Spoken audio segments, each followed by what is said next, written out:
अस्सलाम वालेकुम फ्रेंड्स, उम्मीद करते हैं आप सब खैरियत से होंगे। आज मेरे साथ दो नए पार्टनर हैं, एक हैं जेजे भाई, एक है मटी भाई। तो तो वीडियो होगी काफ़ी इंटरेस्टिंग, क्योंकि इस तरह के हालात हो गए हैं कि अब पाकिस्तान पे ईरान ने भी केस कर दिया, समझ लो अभी $18 बिलियन का। यार हम तो यस। एक एक अरब डॉलर के लिए IMF के तरले कर लें, ईरान ने हम पे $18 अरब का केस कर दिया। अब ये देखो क्या है इस वीडियो में, यार हमें भी कोई इसके बारे में मालूम हो। वैसे तो ये सच्चाई तो है कि ईरान ने क्लेम किया भी आप हमें या तो $18 अरब जुर्माना दें, या फिर वो जो आपने मुआहदा किया था गैस पाइपलाइन का उसको कंप्लीट करें। अब पाकिस्तान के लिए सिचुएशन ऐसी है कि वो कहते हैं अगे अग ते पीछे कंध। तो अब देखो इस वीडियो में क्या, इसमें क्या बताते हैं, तो चलो बहुत वीडियो देखते हैं। इंटरेस्टिंग है। हाँ जी। तो ये हैं जेजे भाई, ये हैं भट्टी भाई, उनकी कापी। हेलो समझ लो फ्रेंड्स। मजाक से कर रहे हैं, वैसे ये हसान है और ये फैजान है। तो चलो आओ वीडियो। नमस्कार नहीं वेलकम ऑल वर्ल्ड अफेयर्स है प्रशांत धवन। नाउ रिसेंटली एक बहुत ही इंटरेस्टिंग जियोपॉलिटिकल डेवलपमेंट हुई है जिसके बारे में आपको बताना चाहिए, क्योंकि इसका डायरेक्ट इम्पैक्ट भारत पर भी आता है। ईरान ने हाल ही में पाकिस्तान को यह कहा है कि ये लोग, ईरान की सरकार $18 बिलियन की पेनल्टी लगा देगी पाकिस्तान पर अगर पाकिस्तान ने एक इंपॉर्टेंट पाइपलाइन बिल्ड नहीं करी 2024 तक। ना यहाँ पर आप देख पाओगे, अगेन ये किसी इंडियन मीडिया आउटलेट का आर्टिकल नहीं है, ये एक पाकिस्तानी मीडिया आउटलेट है। ये यहाँ पर कह रहे देखा। हैं ईरान डेंगल्स होता है लटकाना, Iran dangles threat of $18 billion penalty over pipeline project. और इनका कहना यह है कि अगर ईरान पाकिस्तान पाइपलाइन, जिसको आप IP पाइपलाइन भी कह सकते हैं, जिसका बाद में एक्सटेंशन भी होना था IPI पाइपलाइन में, जहां पर ये पाइपलाइन बन जाती Iran Pakistan India pipeline. India. तो ये पाइपलाइन अभी के लिए ईरान कह रहा है कि अगर पाकिस्तान ने अपनी तरफ कंप्लीट नहीं करी फरवरी मार्च 2024 तक, तो ये एक वायलेशन होगा एक कॉन्ट्रैक्ट का। और उसी कॉन्ट्रैक्ट के बेसिस पर ईरान कह रहा है कि ये 18 बिलियन की पेनल्टी लगाएंगे पाकिस्तान पर, क्योंकि ईरान अपनी तरफ से रेडी है। इन्होंने अपने इलाके में पाइपलाइन बना दी है और अब ये लोग बस वेट कर रहे हैं कि कब पाकिस्तान इनसे नेचुरल गैस परचेज करना स्टार्ट करेगा। अगर पाकिस्तान डिले करता है तो ऑब्वियसली ईरान का नुकसान हो रहा है, क्योंकि ये तो अपनी तरफ पाइपलाइन बनाकर बैठ गए। और मान लो पाकिस्तान ने अभी तक पाइपलाइन नहीं बनाई तो मोस्ट प्रोबेबली 3-4 साल और लगेंगे। तो इस बीच ईरान ने अपना इंफ्रास्ट्रक्चर बिना वजह खड़ा कर दिया और इनको कोई ग्राहक भी नहीं मिला ना। ऑब्वियसली आप एक बहुत ही बेसिक सवाल यहाँ पर पूछ सकते हो, मगर सडनली ये गैस पाइपलाइन की बातचीत कहाँ से आ गई? इसके बारे में कभी सुना नहीं था। ईरान पाकिस्तान और इवन इंडिया को कनेक्ट करने वाली pipeline, when did this begin? देखो साल था 1950। एक बहुत ही बेसिक जियोपॉलिटिकल आइडिया है, ठीक है। ईरान एक नेचुरल गैस रिच कंट्री है। पाकिस्तान के पास इतनी ज्यादा नेचुरल गैस है नहीं, मगर यहाँ पर खपत बहुत ज्यादा है। तो एक बहुत ही नेचुरल आइडिया ये है कि दोनों देशों के बीच में एक पाइपलाइन बना दो और ईरान उस पाइपलाइन से नेचुरल गैस एक्सपोर्ट करेगा पाकिस्तान को। और परहैप्स अगर कल को पाकिस्तान में सद्बुद्धि आ गई तो ये लोग आराम से ये पाइपलाइन एक्सटेंड कर सकते हैं भारत को, और फिर भारत ईरान और पाकिस्तान को पेमेंट करेगा और इंडिया को भी रिलेटिवली सस्ते दामों पर नेचुरल गैस मिल जाएगी। पूरे रीजन के लिए अच्छा होगा ये। मगर यस। पाकिस्तान ने USA के दबाव में कभी भी इस पाइपलाइन पर प्रॉपरली काम किया नहीं। हालांकि मैं एडमिट करूंगा बीच में 1990s में, अर्ली 2000s में पाकिस्तान में आप कह लीजिए इतनी डिमांड उठी नेचुरल गैस की कि इन लोगों ने कहा कि चलो बातचीत करते हैं ईरान के साथ, और इन्होंने एक कॉन्ट्रैक्ट साइन कर लिया ईरान पाकिस्तान नेचुरल गैस का। इसके अंडर ये $7 बिलियन की पाइपलाइन बननी थी और ईरान इस पाइपलाइन को लेकर आप ऑब्वियसली इमेजिन कर सकते हैं बहुत एक्साइटेड था। इनके लिए तो ये लॉटरी थी, क्योंकि फाइनली इनको पता था कि अगर पाकिस्तान ने एक बार इनकी नेचुरल गैस परचेज करनी स्टार्ट कर दी, इवेंचुअली इंडिया भी परचेज करना स्टार्ट कर देगा और इसका सबसे बड़ा बेनिफिशियरी होगा ईरान। दो बड़े क्लाइंट मिल जाएंगे आराम से। और इसका प्रपोजल भी था बाद में कि इस पाइपलाइन को एक्सटेंड करके बना देंगे IPI pipeline, Iran Pakistan India pipeline. मगर लास्ट मोमेंट पर USA ने पाकिस्तान को वार्निंग दे दी कि हमने ईरान पे लगा दिए सैंक्शन, तो ईरान के साथ कोई भी इस टाइप की बड़ी इकोनॉमिक एक्टिविटी मत कर लेना।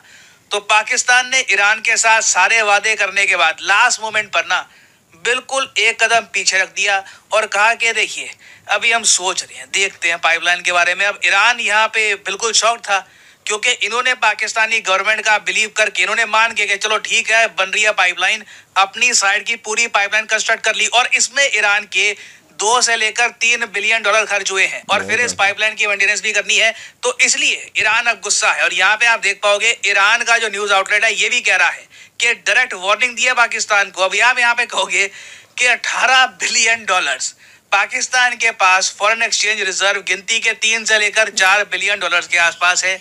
18 बिलियन डॉलर्स की पेनल्टी अगर ईरान लगा भी देगा तो पाकिस्तान की गवर्नमेंट तो आराम से अपनी जेबें बाहर निकाल के हंसेगी उन पर कि ले लो 18 बिलियन। तो ये पेनल्टी किस बात की?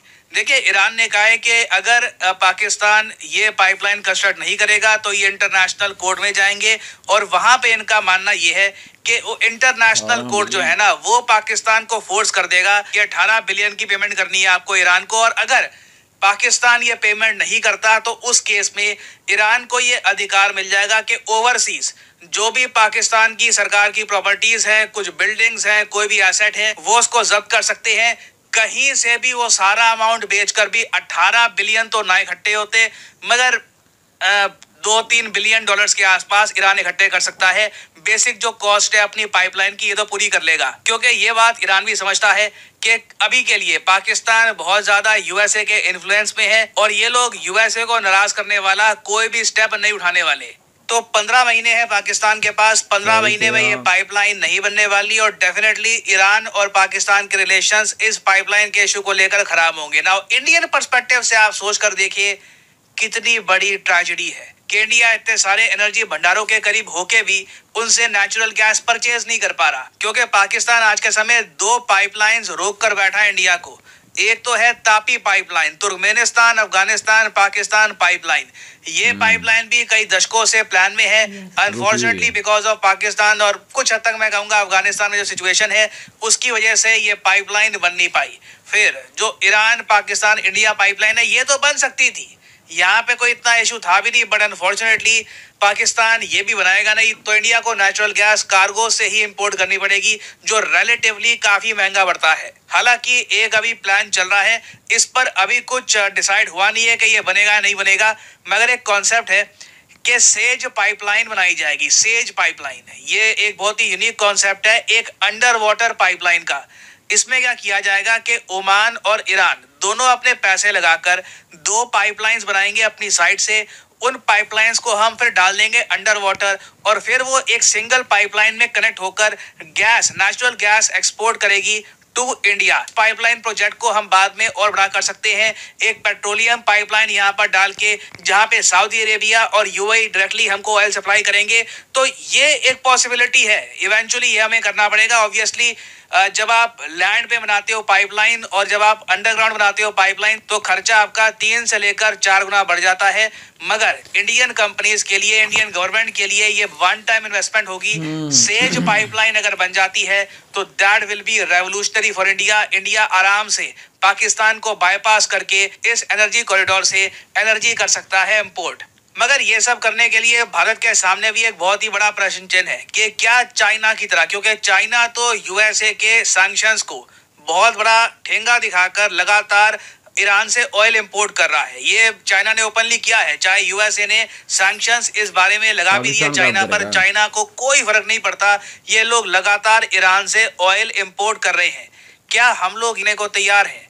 क्या कल को मान लीजिए हाइपोथेटिकली स्पीकिंग ये पाइपलाइन पाकिस्तान बिल्ड कर भी देता है तो क्या हम ईरान से उस केस में नेचुरल गैस परचेज करेंगे बीइंग अ क्वाड कंट्री? तो ये सब क्वेश्चन देखिए भारत के सामने भी है।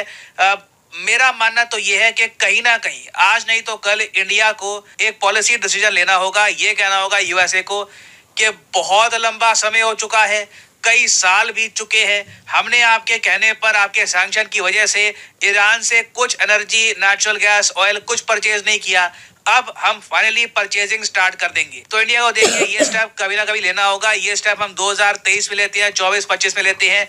It is only a matter of when, not a matter of if. तो ये टॉपिक अभी बहुत न्यूज में रहेगा। अभी ईरान इस इशू को उठाएगा, पाकिस्तान पर केस भी करेगा, ये रहेगा टॉपिक न्यूज में। तो इस पर मैं अपडेटेड वीडियोस बाद में लाता रहूंगा। और फाइनली यहाँ पर मैं ये भी ऐड कर दूं कि आज है आखिरी दिन अनअकैडमी की मेगा सेल का। जी हाँ, आज रात 12 बजे सेल। ये थी वीडियो जिसके बारे में कुछ वीडियो देखी नहीं थी, लेकिन मालूम था कि ऐसा ही होगा, तो वैसा ही हुआ। बुरे हालात पाकिस्तान के जेब खाली दिखा रहे हैं अभी ईरान को, हमारे पास तो है कुछ नहीं। तो अब जो इंडिया है वो क्या करेगा उसके बारे में हम कुछ नहीं कह सकते, ठीक है। चाइना तो भाई टक्कर ले सकता है अमेरिका से, पाकिस्तान के बस की बात नहीं है। और इंडिया की सूरत हाल ऐसी है कि इंडिया वैसे तो रूस से रशिया से ऑयल इंपोर्ट कर रहा है, तो इंडिया पे पता नहीं सैंक्शन नहीं लगी। तो पाकिस्तान भी अब यही बात कर रहा है, अभी इंडिया पे नहीं लग रही तो हम भी रूस से सस्ते दामों में पेट्रोल या डीजल वगैरह जो भी ऑयल इंपोर्ट कर लें। तो अब इन्होंने इनके कोई मामला चले थे, अब देखो क्या बात बनती है। लेकिन फ़िलहाल तो अब बड़ी मुश्किल बात है, पाकिस्तान के लिए तो बड़ी मुश्किल बात है, और इंडिया तो फिर क्या इससे आगे है। आगे ही है। किससे आगे है? इंडिया पाकिस्तान से, ईरान से आगे है। ईरान से आगे है और पाकिस्तान से नहीं। पाकिस्तान से आगे ही है वो। हाँ, पाकिस्तान से आगे इसलिए है कि अब जिस सेक्टर में भी देख लें, अब इंडिया इकोनॉमी में हर फील्ड में यार बहुत आगे, बहुत बहुत। अब हम पहले तो ये ना लोग बातें करते थे, लो जी उनकी आबादी बहुत है, जैसी वो वीडियो में हम देख रहे थे कि आबादी बहुत है इसलिए वो तरक्की कर। भाई आबादी तो अब जैसे आप लोग कमेंट करते हैं जापान की देखो कितनी आबादी और वो कहाँ पे, तो जापान के साथ यार हमारा कंपैरिजन नहीं है, माड़े बंदे हैं। ते इस हिसाब नाल ना ते अपनी राय दसो ਤੁਹਾਡੀ ਕੀ राय है? पाकिस्तान ਨੂੰ ਇਹਦੇ ਬਾਰੇ ਕੀ ਸੋਚਣਾ ਚਾਹੀਦਾ? ਪਾਕਿस्तान ਨੂੰ ਦਰਅਸਲ ਆਪਣੀ ਫੋਰਨ ਪਾਲਿਸੀ ਨਾ ਆਜ਼ਾਦ ਬਣਾਉਣੀ ਚਾਹੀਦੀ, ਜਿਸ ਤਰ੍ਹਾਂ ਇੰਡੀਆ ਦੀ ਆਜ਼ਾਦ। ਉਹ ਵਕਤ ਕਦੋਂ ਆਏਗਾ ਇਹਦੇ ਬਾਰੇ ਕੁਝ ਕਹਿਣਾ ਮੁਮਕਿਨ ਨਹੀਂ ਹੈ, ਕਿਉਂਕਿ ਇਮਰਾਨ ਖਾਨ ਦੇ ਬਿਆਨਾਤ ਤੋਂ ਇਹੀ ਲੱਗਦਾ ਸੀ ਕਿ ਉਹ ਪਾਕਿस्तान ਦੀ ਫੋਰਨ ਪਾਲਿਸੀ ਨੂੰ ਆਜ਼ਾਦ ਬਣਾਉਣਾ ਚਾਹੁੰਦਾ ਜਿਸ ਤਰ੍ਹਾਂ ਇੰਡੀਆ ਦੀ ਆਜ਼ਾਦ, ਲੇਕਿਨ ਉਸ ਹੱਦ ਤੱਕ ਕਾਮਯਾਬੀ ਮਿਲੀ ਨਹੀਂ। ਉਹ ਭਾਈ ਸਾਹਿਬ ਘਰ ਚਲੇ ਗਏ तो उन्होंने भाई साहब आए ना वो की कर रहे हैं इनके बारे कुछ कहना मुश्किल है। तो ये जो बैठे हैं मेरे साथ ये बस जो मैं कहता हूँ उसको कहते हैं ठीक है, हाँ जी ठीक है। तो ये अपनी राय देने से कासर हैं। तो बस वीडियो में मैंने बड़ी मुश्किल इनको एग्री किया भी बैठो कुछ देखो कुछ समझो, ये आस्ता आस्ता समझेंगे क्या बातें हैं। तो अभी इनकी सोच से मुझे लगता है बाहर की बातें, क्या कहते हो? यस सही कहा। तो आप क्या कहते हैं भाई? हाँ जी, इस चैनल को सब्सक्राइब करें, लाइक करें, कमेंट करें और शेयर करें ओके और अच्छे अल्लाह हाफिज़। अपना ख्याल रखें।